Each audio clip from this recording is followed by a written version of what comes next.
बड़ी खबर लखनऊ से, जहां विपक्ष की साझा प्रेस कॉन्फ्रेंस हुई, जिसमें कांग्रेस अध्यक्ष खरगे ने बड़ा दावा किया। 4 जून को INDIA की सरकार बनेगी। खरगे ने बीजेपी पर बड़ा हमला बोला। डराकर चुनाव कराया जा रहा है, डराने का काम कर रही है सरकार। और अखिलेश यादव ने कहा कि बीजेपी का रथ धंस गया है, 4 जून को बदलाव होगा। तो एक तरफ मल्लिकार्जुन खरगे ने बड़ा दावा किया, तो अखिलेश यादव ने भी प्रेस कॉन्फ्रेंस के दौरान बीजेपी पर हमला बोला। तो आप कह रहे हैं 79 सीट आ रही है उत्तर प्रदेश में, इस पर आपकी क्या राय है कि रायबरेली से क्या प्रधानमंत्री भेजेंगे दिल्ली? नहीं, हम अपनी कोई स्ट्रेटेजी आपको नहीं बताएंगे।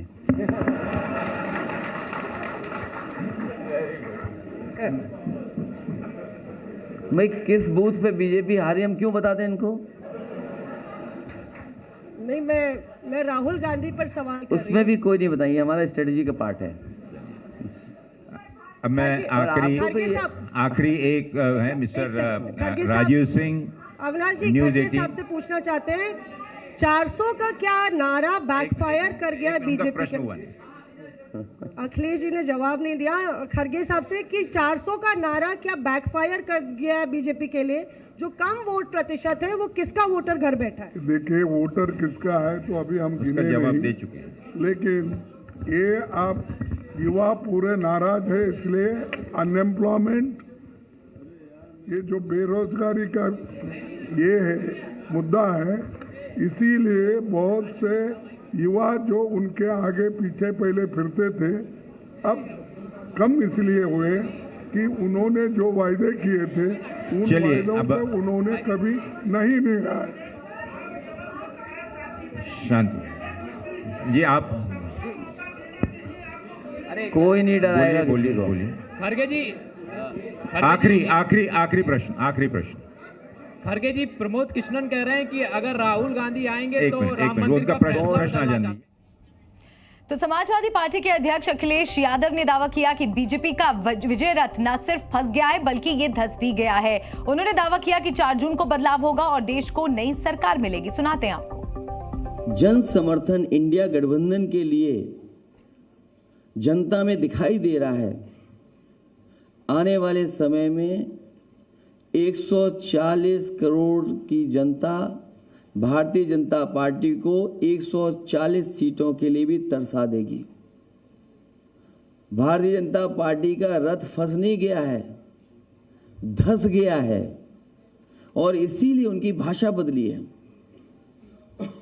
जो उन्हें अपने काम पर वोट मांगना था, वो अपनी भाषणों में भाषा बदल दिए हैं। इसलिए नकारात्मक राजनीति का समय खत्म हो गया है। लोग और देश की जनता बदलाव चाहती है। वो बदलाव 4 जून को आने वाला है। इंडिया गठबंधन की सरकार बनेगी। तमाम जो जनता के लिए और जो हमारा किसान बैठा देख रहा है कि किसान की मदद हो, सहयोग हो, खुशहाली के रास्ते पर किसान जाए, उसे जो झूठा सपना दिखाया गया था आय दोगुनी का और काले कानून ला करके जो उसके साथ अन्याय हुआ था, वो अभी किसान भूला नहीं है। वो थार से जो किसानों की जान गई, थार वाला घटना भी किसान भूला नहीं है। और चलिए अब आपको सुनाते हैं कांग्रेस अध्यक्ष मल्लिकार्जुन खरगे ने बीजेपी को लेकर क्या कुछ कहा। 4 चरण के चुनाव पूरा हो चुके हैं। इंडिया गठबंधन मजबूत स्थिति में है। हिंदुस्तान की जनता ने मोदी जी की विदाई तय कर दी है। पूरे देश का माहौल देखकर मैं विश्वास के साथ कह सकता हूं, 4 जून को इंडिया गठबंधन नई सरकार बनाने जा रही है। एक होकर चलने के लिए और सेक्युलर बेसिस चलने के लिए उन्होंने पूरी कोशिश की है और वो संविधान अब चल रहा है। इसको बदलने की कोशिश ये लोग कर रहे हैं और हम ये नहीं कहते कि हमारे पास कोई कहने के लिए सबूत नहीं है।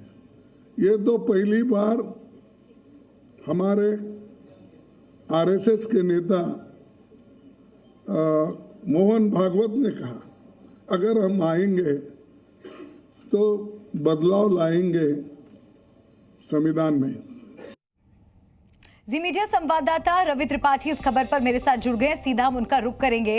रवि, अंतिम 3 चरण बचे हैं और विपक्ष के न सिर्फ आरोप बल्कि जीत के दावे भी बड़े हो गए हैं। इन पहले 4 चरणों में ऐसा क्या हुआ कि कांग्रेस का कॉन्फिडेंस जो है वो बढ़ा हुआ नजर आ रहा है?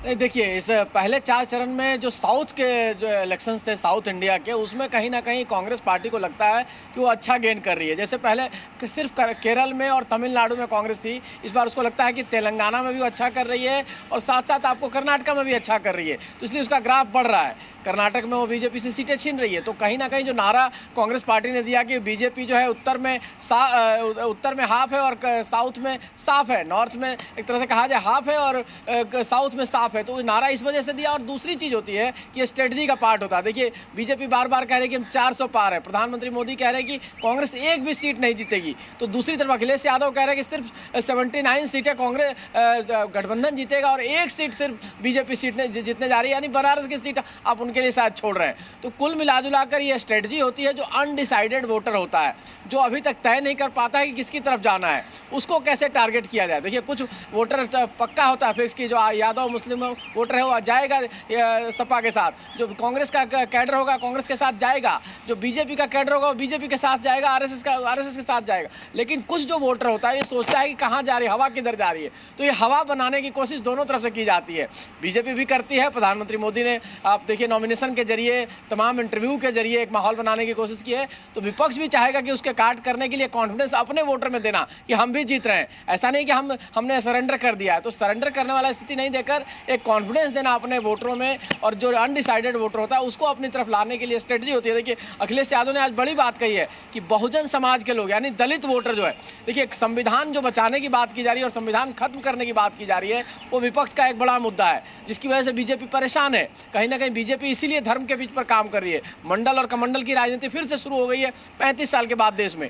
तो कहीं ना कहीं जो बहुजन समाज का वोटर, जो दलित वोटर है, उसको ये समझाने में की कोशिश विपक्ष कर रहा है कि अगर ये आए तो संविधान खत्म हो जाएगा, बाबा साहब का संविधान को बदल देंगे। इस वजह से दलित वोटर को अपनी तरफ खींचने के लिए अखिलेश यादव इस तरह का बयान दे रहे हैं। उनको पता है कि कहीं ना कहीं जो बहुजन समाज का वोटर उनके साथ नहीं आके मायावती के साथ जाता है और बीजेपी के साथ जाता है, तो उसको कैसे अपने पाले में लाना है, उस तरह का बयान देना, बेरोजगारी की बात करना, महंगाई की बात करना, जिससे एक हर आदमी को टच करे चीजें, और एक कॉन्फिडेंस देना लोगों को हम भी सरकार में आ सकते हैं, हम आ रहे हैं, तब उनके लोग उनके साथ जुड़ते हैं। तो ये स्ट्रेटजी का हिस्सा है और बिल्कुल हर कोई रणनीति के तहत आगे बढ़ रहा है और अपना दावा हर कोई जीत का ठोक रहा है। बहुत शुक्रिया रवि। जी न्यूज़।